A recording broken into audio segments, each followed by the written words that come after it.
So know that that happens, and this is what's going on in David's life. David has done it all good, he's done everything right, and now he is suffering for doing the right thing? Why?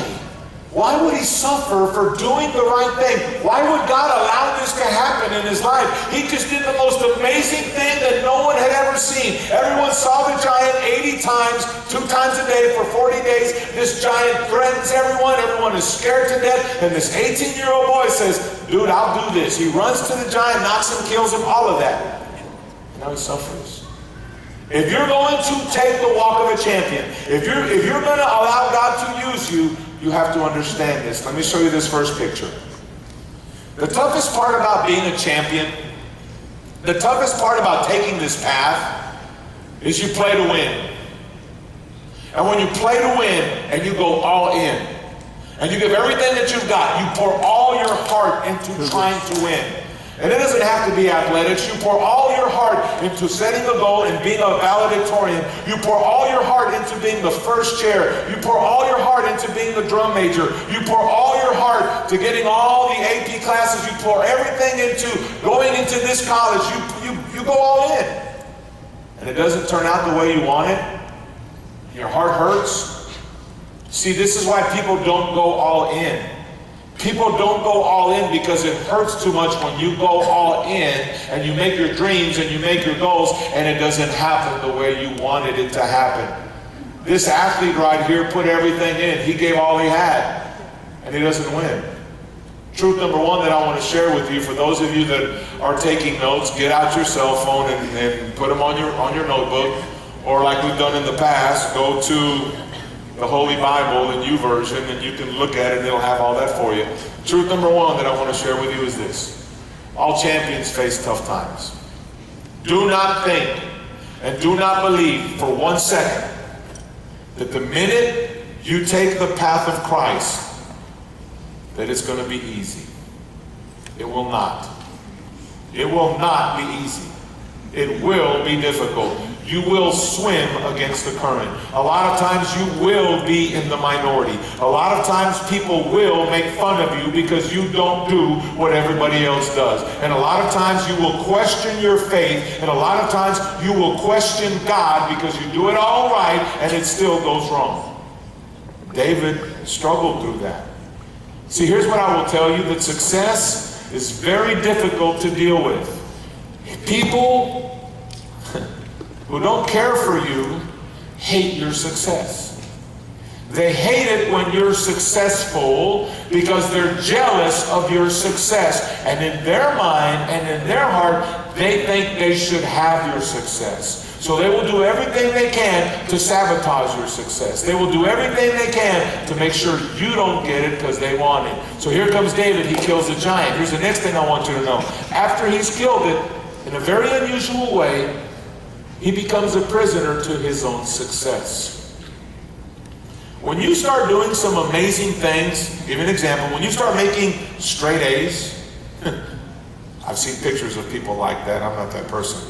But when you start doing really good, when you start hitting home runs, when you hit the note every single time, here's what happens. Everybody expects it from you every single time. You have to always do it. You hit the home run, you got to hit it again. You made that A in that class, you got to do it again. You've got to do it all the time. And here's what I will tell you about success. It will wear you out. This is why a lot of people don't pursue leadership. Because only 30% of all leaders stay in it to the very end. Because they know this truth. If I'm going to be a leader, I'm going to go through tough times. If I'm going to be a Christian, that doesn't mean I'm not going to struggle. I am going to go through tough times. And people are going to expect you to behave a certain way. And how many times, Chris Emmett's a good friend of mine. We're both preacher's kids. How many times has Chris and I, we've heard, people have told us, and you're the preacher's kid? Oh, gosh. Yeah. You don't sound like one. You don't act like one. And there's this expectation for us that we always have to do that. You deal with that too. Oh, and you're a Christian? And you go to this church, and you go to that, and you go to MPACT. Look at the way that you talk. Look at the way that you look. Look at how you act. And that kind of becomes tough. And it's hard to live up to that expectation because people want you to be perfect. And why is that? I don't get that. They're not perfect. But they expect you to be perfect? That's a tough gig. And that's what David struggled with. I'm going to read to you what the Bible says in 1 Samuel chapter 18, verses 5 through 8. Here's the tough time that David faces, even though it doesn't seem tough at first. Whatever Saul asked David to do, this is after he killed the giant, David did it. Okay, whatever he did, he hit a home run every single time. He's doing some amazing things. He was successful. So Saul made him a general. He made him a commander over the men of war. An appointment that was welcomed. Look who wanted him to be a general. This guy kills the giant. So here's what happens. The people and Saul's officers going, who's going to be our general? David? Finally, we got a guy who knows how to win. All right, so David's walking in and they're expecting him to win. A lot of you feel like that right now. Maybe this week when you get in these groups, maybe for you it's like, what's the toughest week? What's the toughest part of the week this week? I won. Why is that bad? I got to do it all the time now.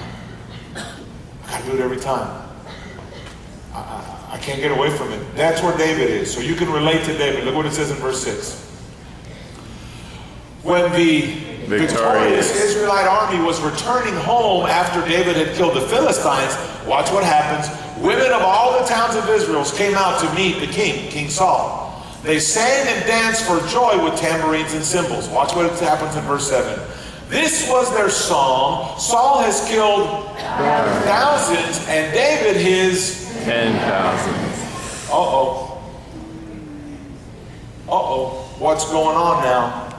The king is no longer in first place. Now watch what happens in verse 8. This made Saul very what? Angry. Made him very angry. What's this? He said. They credit David with 10,000s and me with only thousands. Next, they'll be making him their king. Watch what's going on with this and pay careful attention to this. When you start becoming successful, when you start winning, when you start doing the things that God has called you to do and be the champion and conqueror that God has called you to be, when that starts happening and you start turning lives around and you start changing your life, people will start going, who does she think she is? Who does he think he is? Just because he's a Christian. Trust me, I went through that, and I still go through that as a pastor. Who does he think he is? That happens all the time.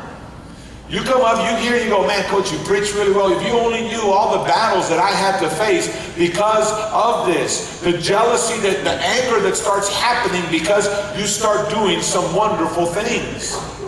People start getting very upset.